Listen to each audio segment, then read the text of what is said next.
What's up, everybody? My name is Daniel Hearn from Hard Knocks Talks. I'm happy to be here today in partnership with the Office of One Health and Wellness at the University of Saskatchewan to bring education to St. John Ambulance therapy dog teams volunteering in our community and others as well. Before we get started, I would like to acknowledge that I am coming to you from Treaty 6 territory and homeland of the Métis people in Saskatoon, Saskatchewan. Today's speaker, Erin Beckwell, is speaking about Therapy Dog Program's participants' mental health. Let's bring her in. Hey, Erin, how are you? I'm good. How are you, Dan? I'm doing well. Why don't you tell us a bit about who you are and why you do the work that you do before we get started? Sure. Yeah. I live in Saskatoon as well here, and my professional background, I'm a social worker, but I'm also a person who's experienced mental health struggles, trauma, and that really is a big reason why I started doing what I do. But of course, I also work with lots of folks who were struggling in ways that others didn't always understand, including service providers, and decided that part of what I wanted to do in the world was do something about that. And so I came to be doing various bits of teaching around trauma and mental health and other types of topics. Awesome. Well, the floor is yours. The floor is yours, my friend. Have at it. All right. Okay. Well, thank you. And so, what I'm going to sort of run through today really covers a wide range of sort of little slices around mental health, stress, and trauma. And so, we're going to talk about how these things actually shape the ways we think, feel, and act, how we relate to other people, which of course then brings it into the realm of the things you may experience as a therapy dog handler, and even just in your own interactions in the world. And I also will talk a little bit about the words we use and how language can, I mean, has great power, and how we can look at language as a way to show up for folks in maybe better ways, or ways that feel a bit safer. And we'll look at a few strategies that you can use when you're out with your therapy dog team in your community. And so, just a few things to think about as we begin this talk. I'm going to talk about stress, trauma, and intense experiences. That said, I don't talk about specifics in a lot of detail. However, this can bring up intense or uncomfortable feelings, memories of really difficult experiences you've had. So do what you can during this time to, stay calm, grounded, responsive, connected.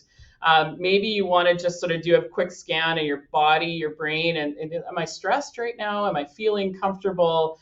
And just remember, you have choice and control about how you interact with this session. And so if you need to step away from it, do it. That is okay. If you need to sort of digest it in little bits, that's great. But also remember, if this does bring up tough stuff, you have your own internal resources to draw upon, but it's also okay to ask for help and talk to others. And just before I launch into this, I just would like folks to acknowledge the impact of your environment right now.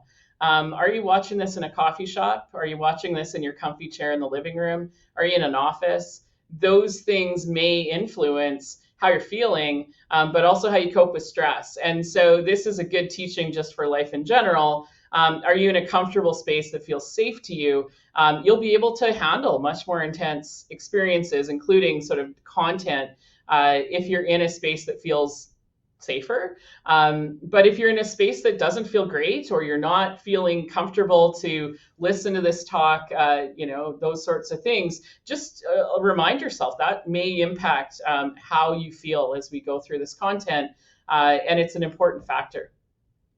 So I'm going to start by talking a bit about stress, and then we'll sort of move into talking about trauma. And of course, stress is all around us all the time. And stress is a thing that we all navigate constantly. It could be something that's happening that's one thing. It could be lots of things. It could be about circumstances, maybe not exactly what's happening, but where I am, who's with me, not with me. how I feel in relation to this environment. But we also have other types of stress that are sometimes a bit harder to understand or even to see. Things like environmental stress. So it could be that I live in a neighborhood that doesn't feel particularly safe or low stress, and that is a backdrop to everything else you experience in that environment.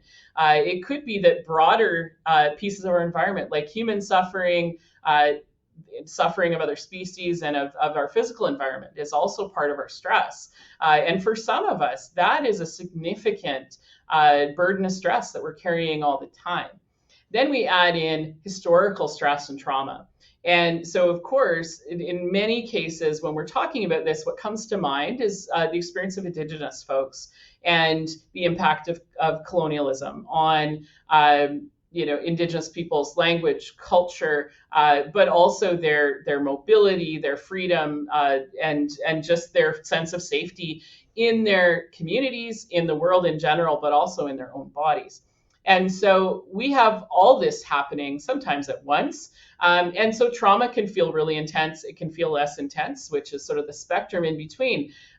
So stress in and of itself, or trauma in and of itself, isn't actually what we're going to talk about today. It's the sort of underlying piece that then we need to talk about the response. And that, I think, is the critical question here, is how do we respond to this? And often how we respond to stress is a pattern that's been established for a long time in our lives. And we may not even see it because it is just so almost intuitive to come into these responses to stress.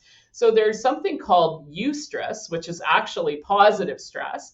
It can help us achieve more, perform better, experience new and exciting things in the world. So stress is not always bad.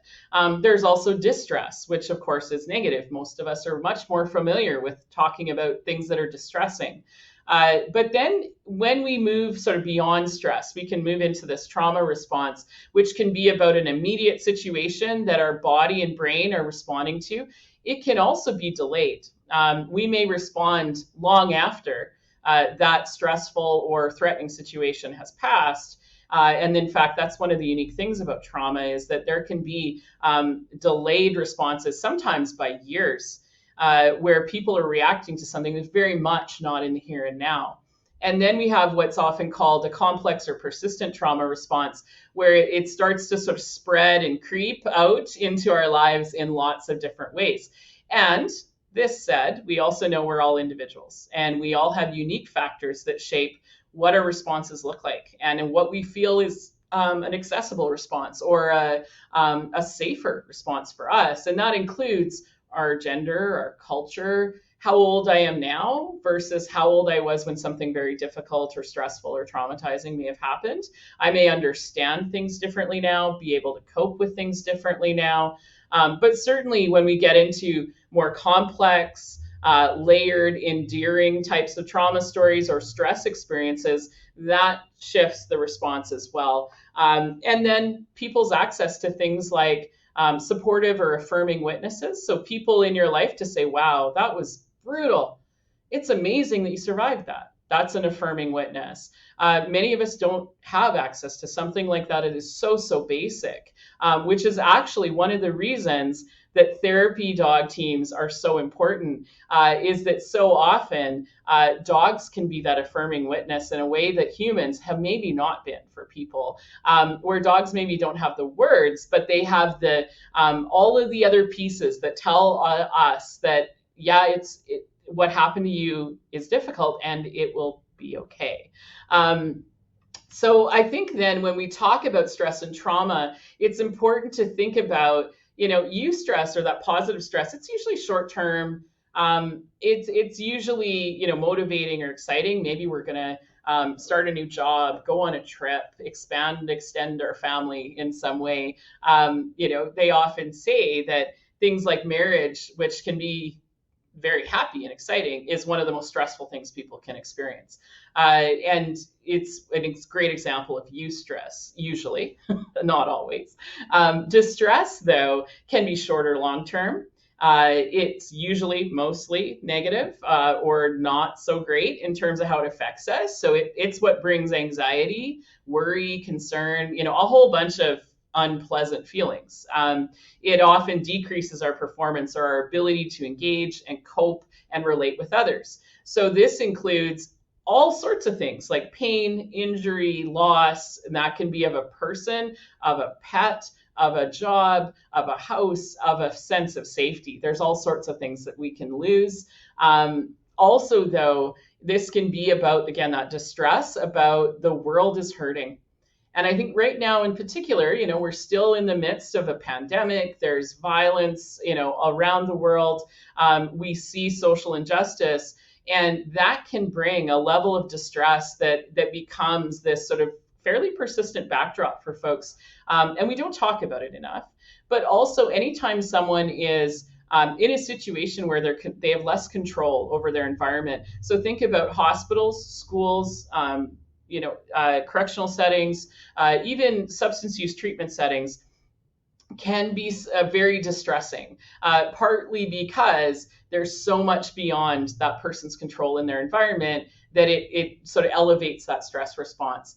Then when we move into trauma, we often start talking about different sort of types of trauma. You may have heard people talk about small t trauma and big T trauma. I actually think trauma is trauma. And that may not be what everyone believes about this, but what affects me in a way that results in distress that is so severe it's traumatizing may be different than what impacts Dan or that what impacts you. And so being able to acknowledge that trauma is very subjective, it's very relative. And so trying to create a hierarchy of trauma is often a very futile exercise that doesn't help folks in the end. Because what it can do is sort of minimize experiences that have been very, very harmful.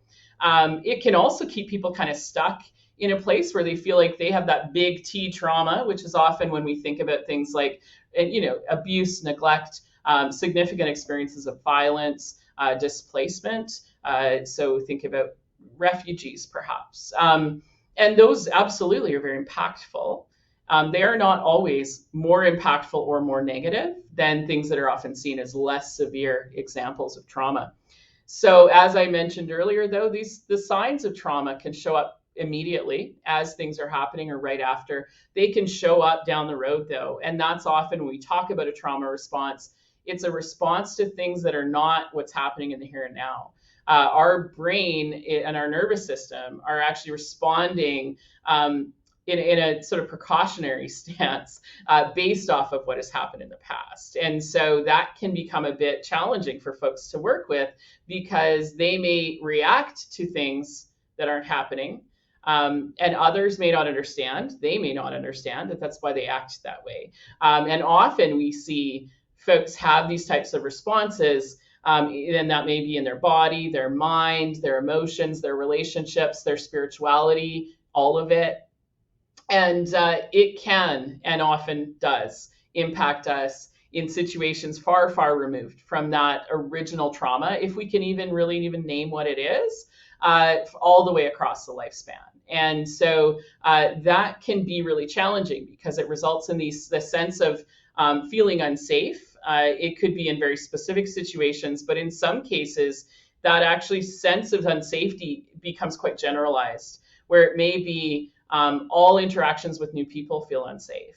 Anytime I leave my familiar routine, I feel unsafe. If I'm in a new environment, I feel unsafe. And so it can be really challenging to try to understand and articulate what that's about because it sometimes isn't even clear to us when we're experiencing what's going on. So this is basically the summary of that trauma comes from any event, series of events, or set of circumstances. It could be all of those that people have experienced. It could be one. And the further we get from a specific event causing a response or a reaction, it's the more challenging it is for people to understand, for people to support others, for folks to even understand what's happening in their own brains, bodies, and nervous systems. The other piece, of course, that often doesn't get named when we talk about trauma is that there's also historical and intergenerational trauma that is a very real thing that even if folks have not personally directly experienced an event, series of events, or set of circumstances, maybe their life has been pretty good. However, they may be responding as if they've experienced these things. And that's really tricky. Folks often struggle so much when it's like, but I didn't go through anything. Why am I reacting as if I did?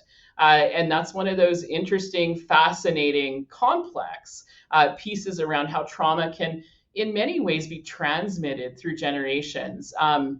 Until that pattern is disrupted in some way by folks doing healing work or engaging in some recovery around that trauma. Even naming it is a really critical piece of that process. And so we need to remember that trauma is such a broad category. It's a great big pool of experience that occasionally we can understand a little bit. We dip our toe in, but very often it is tough to really understand what that big pool of experience looks like, even when it's our own lived experience.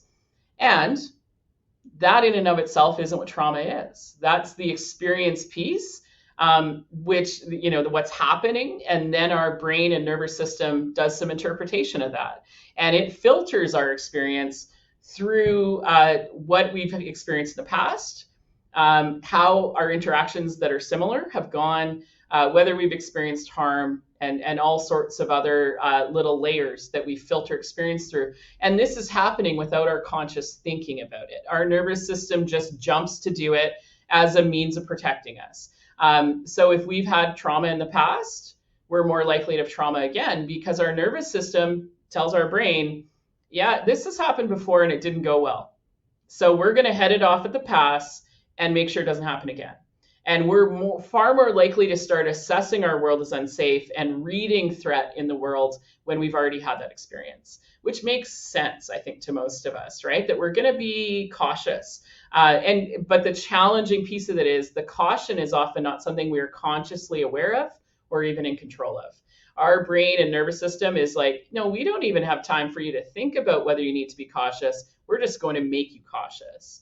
And then the last piece of it is that adverse effect on our functioning. It could be, we can't get out of bed. We struggle to attend to our basic hygiene.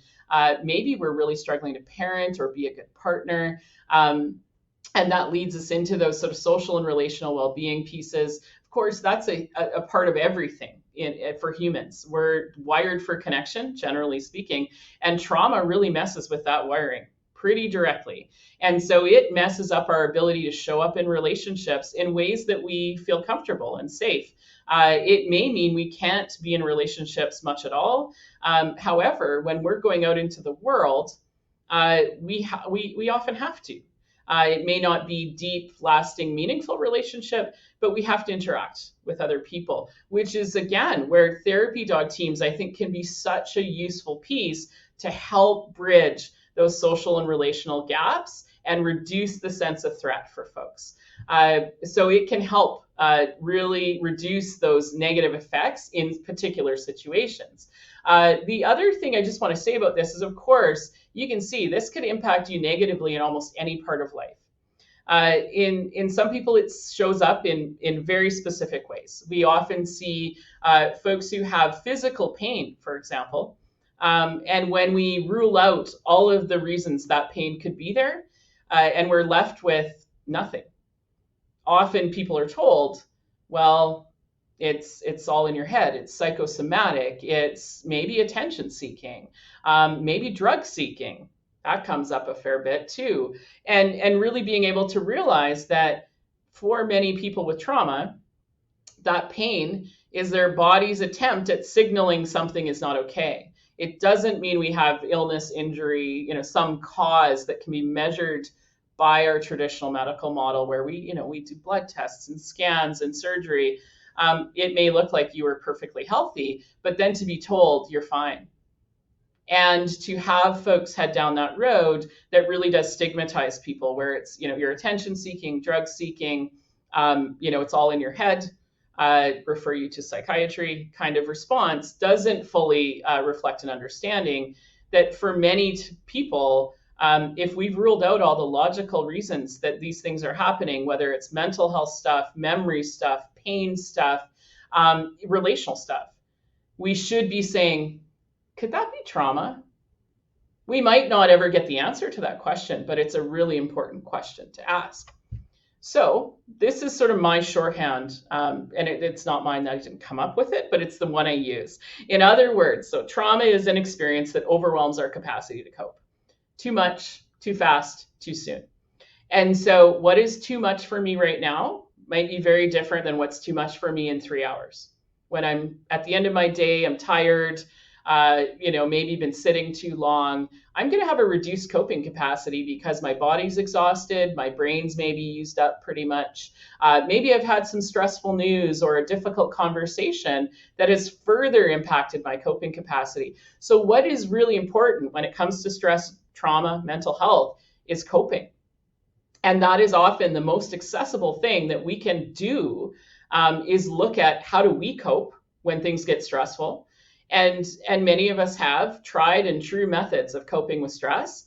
We also often all have things we do when we are stressed, that we're maybe not so happy about, that maybe we don't tell other people about, which then contributes to that sense of shame and stigma around those ways of coping.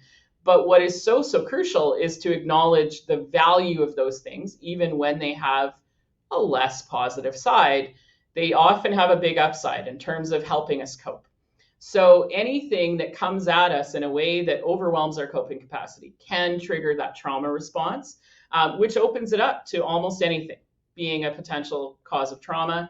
And of course, this also holds true generally for stress, especially prolonged or really intense stress. Sometimes people use the language of toxic stress, where people are under stress, especially children who've experienced stress early in childhood. They may be wired for stress and really struggle when things are not stressful. But that doesn't mean they have infinite coping capacity just because stress feels comfortable to them or familiar. There's still a risk that their coping will be overwhelmed. And so we can focus on how we notice others coping, how we notice ourselves coping, and check in and say, how am I feeling today? Is it going to be a day where it doesn't take as much to overwhelm my capacity? And we can be curious about what may be overwhelming the capacity of others in our environment as well. So this is, I think, a really nice connection in with, we're often thinking about our dogs when we're doing this work, right? And what is their capacity? And so taking some of those lessons about how we're attending to, capacity, safety, stress for dogs actually is very transferable to how we interact with the humans, who are often the ones we're going out to support. So what happens when we have these trauma responses? As I mentioned earlier, we're wired for connection as humans. People need other people. It's a primitive survival thing. We wouldn't be here doing fancy things like this if we were alone. And so what happens with trauma, though, is that pattern of protection, or pattern of connection, gets swapped out.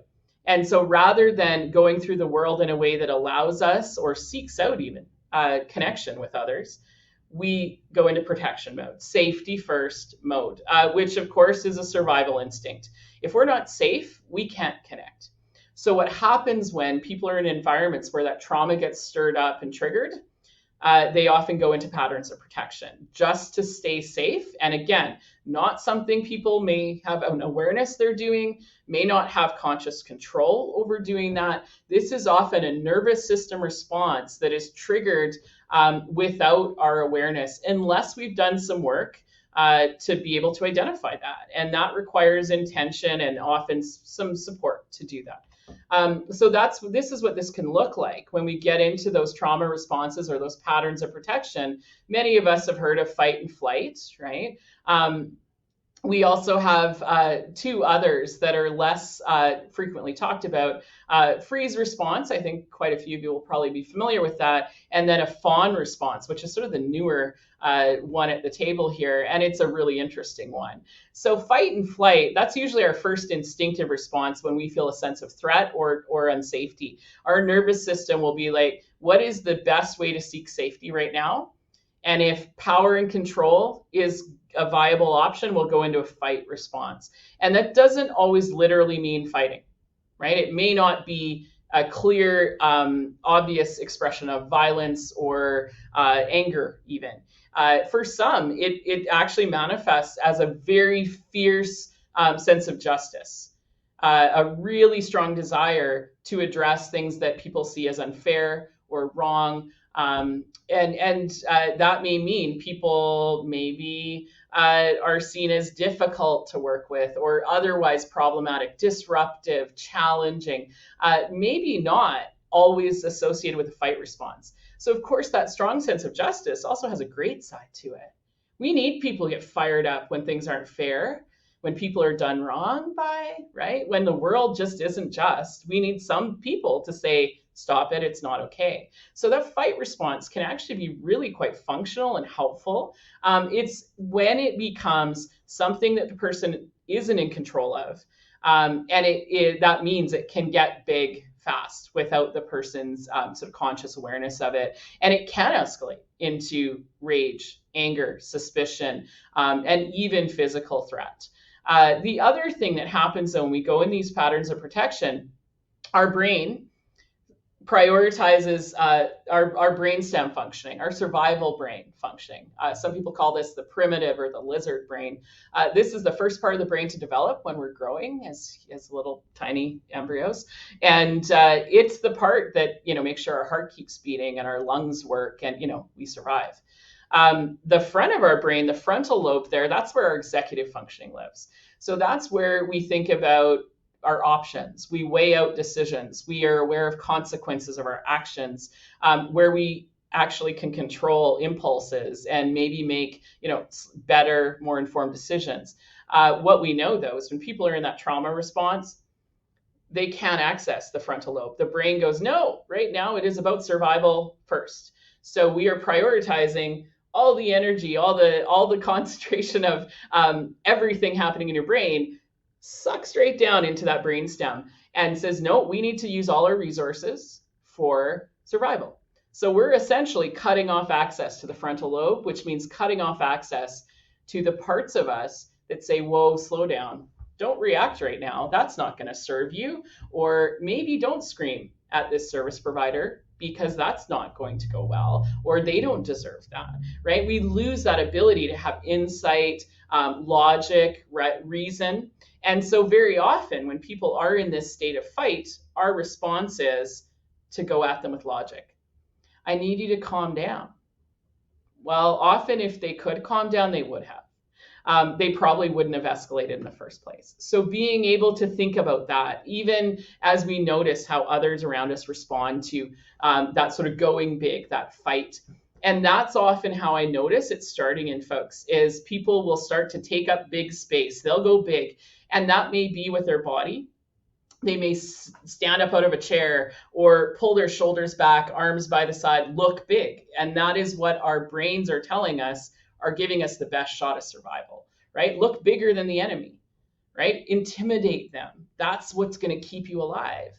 And so people will do that. They may not take up big space physically. They may go with vocal big space, big, loud voice, screaming, yelling, right? Or big emotion. Could be big tears. But it's big in that it takes up a lot of space in the environment, and it really does start to dominate. That's power and control. Then we go into a flight response. This is sort of the, well, if you can't fight or intimidate or control, then get out, leave. That's the best, safest option. So this is the run away. If a threat is coming, run the opposite direction. So keeping your distance. What we see, though, in terms of how people access all sorts of services, is they may get to the door and not be able to go in. They may not show up at all. They may call and cancel a dozen times. Which service providers are starting to understand a little bit, thankfully. It's still one that's tough, though, because often we assign meaning. We fill in the blanks in that story. When people leave or don't show up, we're missing a ton of information about what happened. And so we start to feel maybe it wasn't that important. Maybe they weren't ready. Maybe it's not as big a deal as they said it was. If it was such an urgent issue, why didn't they show up? Obviously they don't need my help today. I've also heard people say things that really reflect how we're doing when we encounter a flight response, like, well, obviously their time is more important than mine. And that, I think, is often, our struggle to try to make sense of people who are behaving in ways that we can't understand in the moment because we don't have the information. The other way we do a flight response, though, is lots of us numb out, and it's natural. Like we have to sometimes. But when it becomes the only coping strategy or the main coping strategy, that can become really challenging for folks. So numbing and avoidance behaviors may look like substance use. And that can be substance use that's been framed as addiction or substance use disorder. That can be substance use that the person feels is purely social, recreational, or non-problematic. But the function of it is to numb out, to not feel as intensely or not feel at all. And one of the most effective avenues for doing that is through substances. And that's why people do them, because they're really good at what they do. The challenge is it's tough to be in the world when we're numbed out from the world. There's a big downside, health-wise and otherwise socially, to using substances in these ways, especially when it is our only way to cope. And we know with substances, it takes more and more and more to keep us from being overwhelmed and having to find other things to, feeling the discomfort and having to cope in other ways. But even those of us who don't use substances, we may use food in this way. Food is really powerful, and it's also a human need. It's necessity, right? So food isn't bad. It's just how we're using it, what its purpose is, and are we aware of how we do that? Gaming can be one way, where you don't realize so much time has passed, and maybe, that's your way of disengaging from the environment without leaving. And so we see kids do that a lot, I think, because they don't get the choice of, I'm going to go live somewhere else where it's less stressful. I'm going to be here because I have to be. And I'm going to find ways to disengage, disconnect, and sort of numb the discomfort of this environment. And it can also be after an intense experience like school, that numbing is a sense of relief. Scrolling on your phone is another way that people numb out. And it, again, not bad, right? I have great trauma around going to the dentist. So I use a lot of these strategies very intentionally to help me disengage from that intense emotion around that experience so that I'm not re-traumatized by going to the dentist, right? Because it goes to my coping strategies. However, we can also use things like work or achieving things, productivity, can be a way of staying separate from feelings that are difficult or distressing or uncomfortable. The irony of all of these is often they bring with them increased stress, which it decreases our coping capacity. So it's often a very big cycle that we get stuck in. And whether it's overthinking, analyzing, seeking perfection, seeking achievement, working too much. One of the things I'll point out, though, when it comes to stigma, of course, folks like me who cope and flee situations, we numb out by working too damn much, are far less likely to be seen as problematic. I'm actually often held up as an example in a really twisted way. Like, look at Erin. She works so hard. I work too much, and I do it to avoid my real feelings. It is what it is. and it really has been difficult because that has become such a central part of who I am and how others view me, that it's hard to stop doing it. Because if I were using substances, everyone around me would probably be like, you need to stop that. That's not okay. You're killing yourself. You're ruining relationships. I am perhaps moving towards killing myself and ruining relationships in a different way that's more socially acceptable. So it's really, really important that we're aware that we're not sort of saying, these are all the bad coping and this is the good coping. Because those things are often much more messy than we have been led to believe. Freeze response, these are folks who often have mowed through their options on fight or flight and land at freeze. If I can't run and I can't fight, I need to just stop and stay. I need to shelter in place. And often the story that's told about a freeze response is if you are out in the woods and you see a bear, you may want to fight them and then you go, oh, I can't fight a bear. That's ridiculous. Maybe you try to run and realize you're not going to outrun them. So you curl up in a ball and play dead. That's a freeze response. an appropriate one. When we are in a world where the threat is maybe not as severe as we're assessing it, our nervous system is sort of over responding to threat, and we feel unsafe a lot, we may struggle to engage. So we're shut down a lot. We may shut down as soon as there's challenge, threat, discomfort, where we just go flat. It often shows up in ways that look like depression. People self isolate in a freeze response because they struggle to engage and move outside of themselves. So we often see folks struggle with things like sleep and just basic activities of daily living. We may see people with, where it's like, I'm not even really here sometimes. I'm here, but I'm not, which can show up in all of these actually. People may struggle with just like expressing emotion in an appropriate range. So think of yourself frozen in a block of ice, right? And that would even impact your ability to have a good cry, right? And so if you're doing this in a way that your nervous system is frozen up, it's going to be really challenging to process or express emotion. So people often go flat or they go despondent and get stuck in this place of there's no point, there's no hope, I don't know why I even try, which can be really challenging to connect with folks in those places. And we see that, again, that cutoff from our frontal lobe when people get indecisive. So a freeze response is I can't pick a direction. I don't know what to do. People may struggle to act. They may be labeled as procrastinators and, or just generally indecisive, I can't make a decision. And often there's so much pressure with it that it just intensifies that freeze response because pressure makes it feel even less safe. And people just kind of like clench right up. And so you may see really slow response or no response from folks who are in a freeze state. And then that fawn response, like I said, lots of folks really find it interesting because the fawn response is about tending and befriending. It's about seeking safety by managing all the people and sometimes non-humans around you so that if your environment, the people in it feel safe, then you can sneak a little bit of safety out of that. It's not within you to create safety, it's managing others to create safety, which usually requires people to forfeit their own needs, their rights, their boundaries. And so we see folks who may be referred to as really negative things like a doormat. But these are often people viewed as people pleasers, right?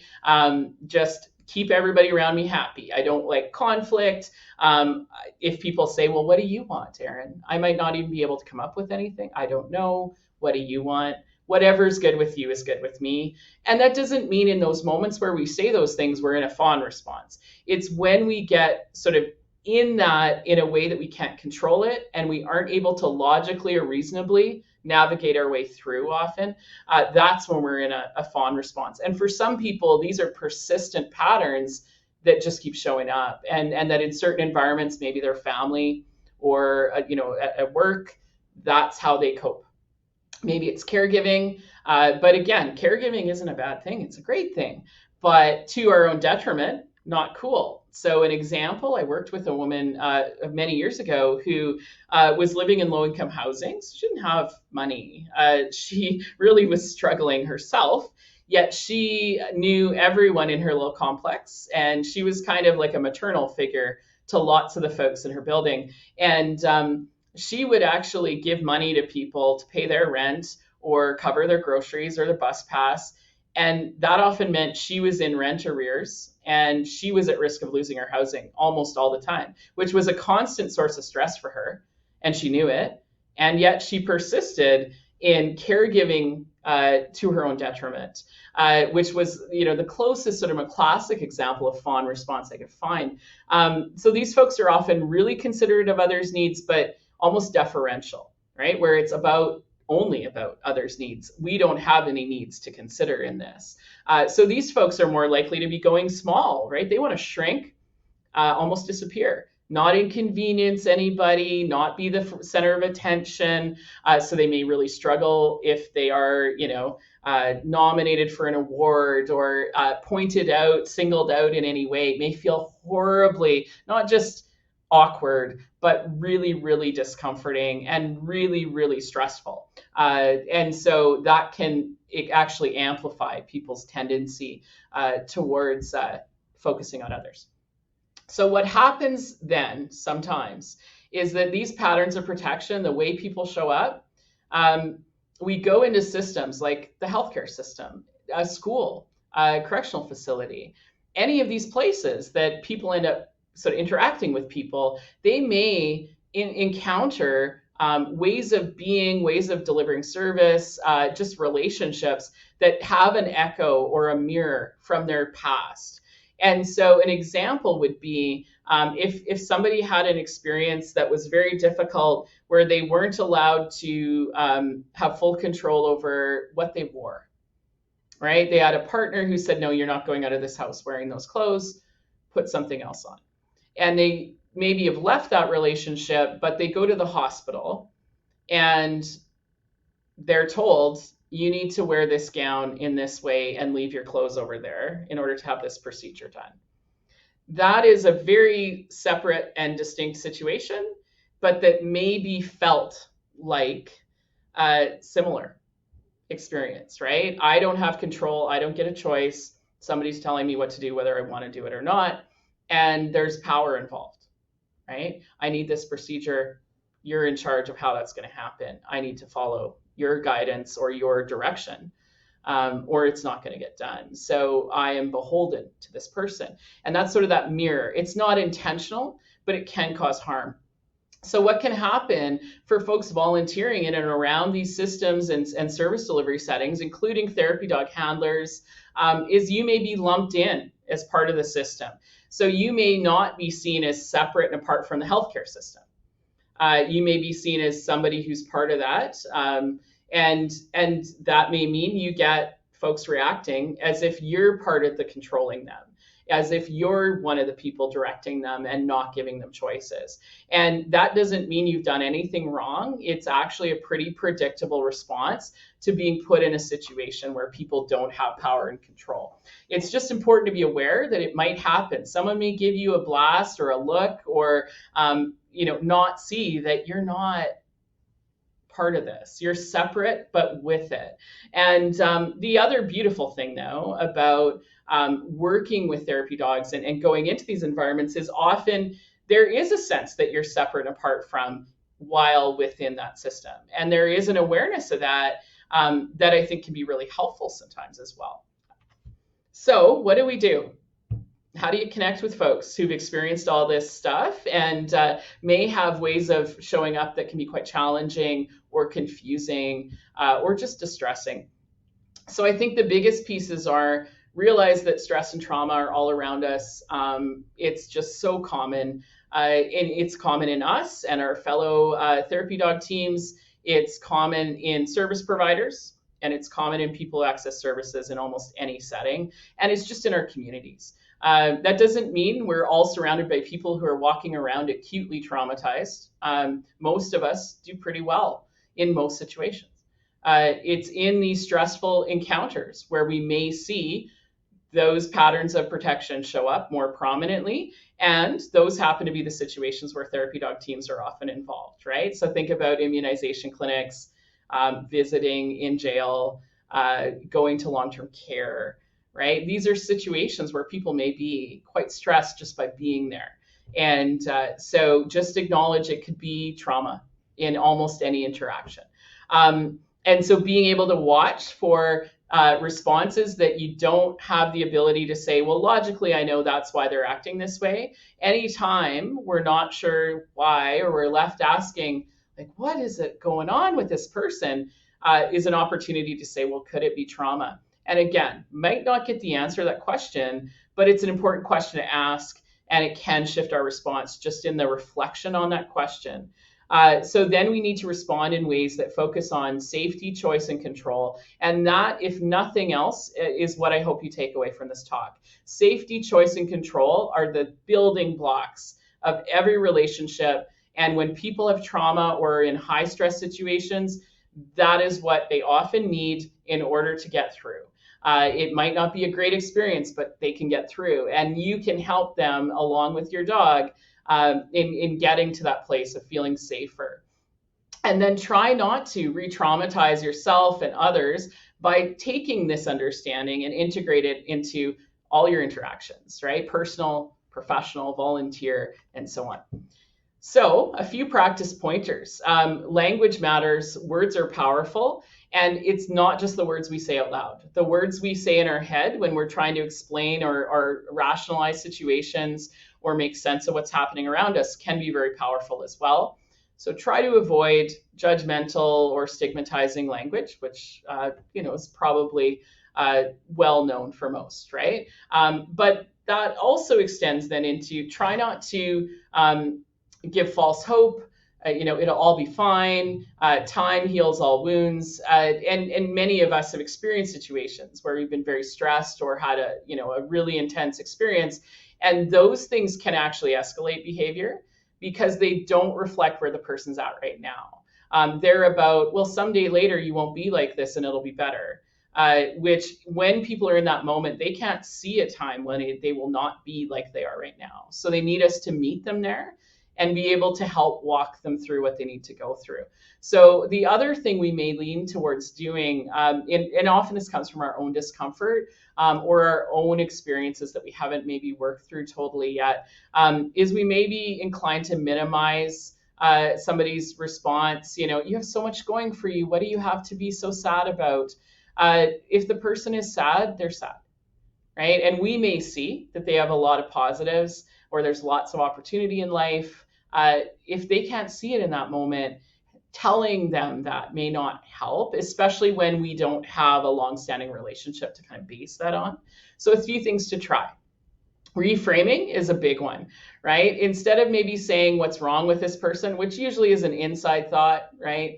What's wrong with this person that they're yelling at people or they're shutting down and not answering when people are asking questions, or they seem to not be coping well with this environment. What's going on? What's wrong? What happened to this person? And this is really just a question to take us to a curious place about what may have happened in the person's life that leads them to this point where they're interacting with us or with others in the way they are. And we often don't have an answer to that question. We usually don't ask it directly. But it's a great one to sort of shift our thinking away from what's your problem to, wow, what happened in your life that led you to interact with me or with the people around me in this way right now? And again, might not get the answer to that question, but it really can help us shift away from judgment. The other option is to rephrase. So just shift some of our language and terms a little bit. So instead of saying attention seeking, what if we said connection seeking or safety seeking? How would that change the way we are with people? Heck, the way we think about ourselves, right? You may think I'm attention seeking, right? Yourself. Maybe you've been called that. What if you think about it again and go, was I actually seeking connection? Was I trying to get safe enough to get to connection? Even when we think about things like problems or unhealthy behaviors or risky behaviors, what if we just sort of reframe those as stress responses or adaptations or coping strategies and take away that judgment, which often is experienced as not seeing people in a true way, right? We're making assumptions about what's happening, even if that's not our intention. So how do we shift away from some of those terms? The other piece is I generally don't advocate for asking people about their trauma history or what's stressful for you today, unless that's your job. And there are very few of us that is our main job, that we have the skill, the time, the resources to be able to dive into what's the distress or the trauma for folks. So what people generally need, though, is a world that understands trauma happens and how it impacts people and can take some steps to sort of do things a little differently that reduces the likelihood the world is going to be experienced as profoundly unsafe or re-traumatizing. So respond as if trauma is present in every situation. You don't need to ask. You don't need to do any checklist to see if it's truly trauma. People don't need to choose to tell you. They may, but that's their choice. We don't ask, right? And so if we go into every situation saying, this could be a person with trauma, how would we behave, respond, react differently? And it may also help us in our personal lives and in our own self-awareness to think about how does trauma show up in my life? And maybe that's not something we've ever really named.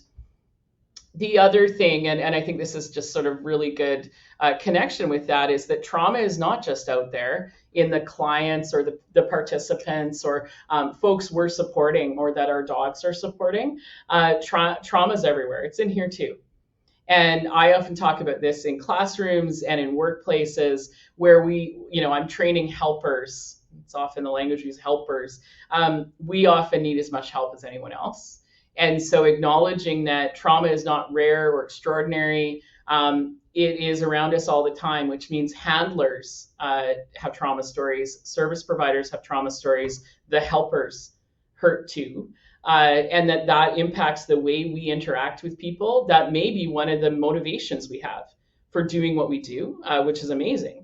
That's one of those things that can come out of trauma, is that sense that I want to give back, I want to make it better, I want to be there for someone else. And that can be so profound and healing.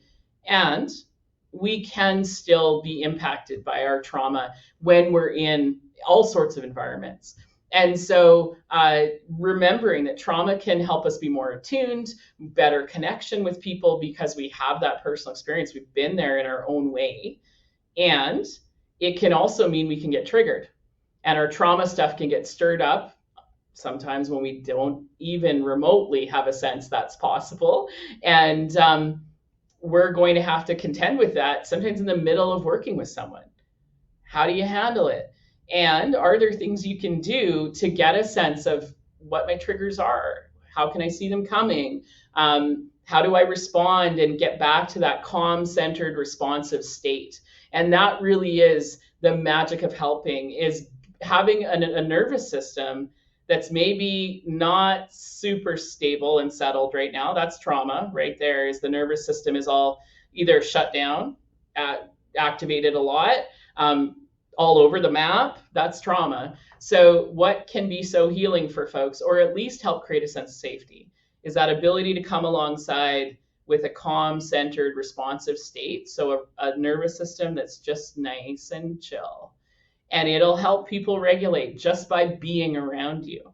So if we're getting dysregulated, if we're getting stirred up in our own stuff, we may be stirring stuff up in others, not intentionally, but it happens. But we can also get stirred up by being around people who are not okay. So how do I get back to that place how do I notice I'm getting triggered or stirred up, I often call it, and how do I get back to a place that feels calm, responsive? Do I need to get outside? Do I need to get my feet on the ground? Do I need to tap out of this interaction? What are my options, and what feels safest for me and for my dog and for the folks I'm supporting? And so people who accompany folks, like family members and friends, may be the ones that it's getting stirred up for, not the person that you think is the client, right? Or the person you're there to help. And it's often about how do we respond to stressful environments in general, but particularly those environments that sort of bring up that past experience. So this is where safety choice control becomes important. How do we help people feel more in control so they're less likely to need to go to fight, flight, right? Freeze or fawn. Because if they feel in control, they can often maintain a sense of presence in the here and now and manage the stress that's coming. It's when people feel out of control that those type of safety-seeking strategies or patterns of protection pop up. So people need to feel safe enough to connect. Many of us have been trained, either as volunteers or workers, that the first thing we need to do when we meet a new person is establish a good sense of positive rapport or a connection. Well, actually, I'm here to tell you that's probably not going to work so well for you in some situations. And you've probably experienced that already. If people don't feel safe enough, they can't go to connection yet. They're not ready. They may not get there in our interaction with them, actually. They may just be working on safety right now, and that's the best we can do. And so one of the things that's really important is that for people with trauma, connection with animals may feel safer than humans. So you have with you in your therapy dog a great resource that can help establish a sense of safety far quicker and in a less sort of obvious way than we would as humans.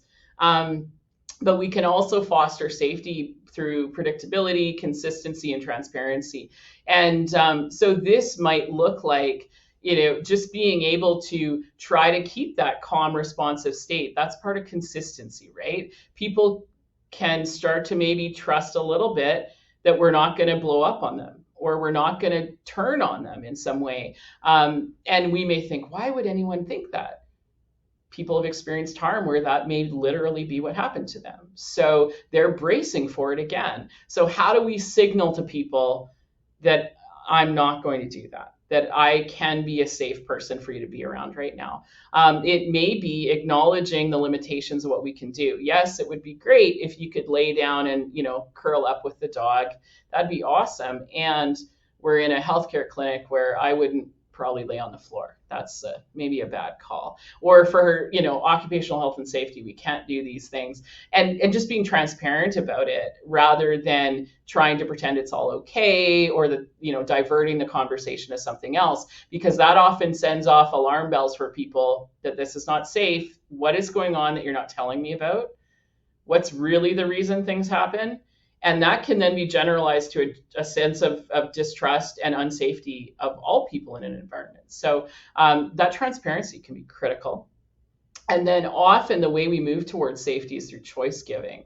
And so we do this when we think about the context with the dogs, right? How are we going to give people choices about how they access, whether they access and connect with the dog?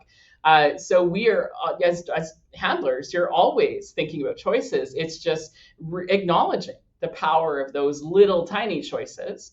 Would you feel more comfortable sitting or standing, or even talking about, my dog's name is Riley, so I'm going to use Riley as an example. Riley is often much more sort of comfortable when folks get down on her level, and so would you feel okay doing that? That's a choice, right? And so being able to offer those ideas. Would it be easier for you to connect if I just took a little step back?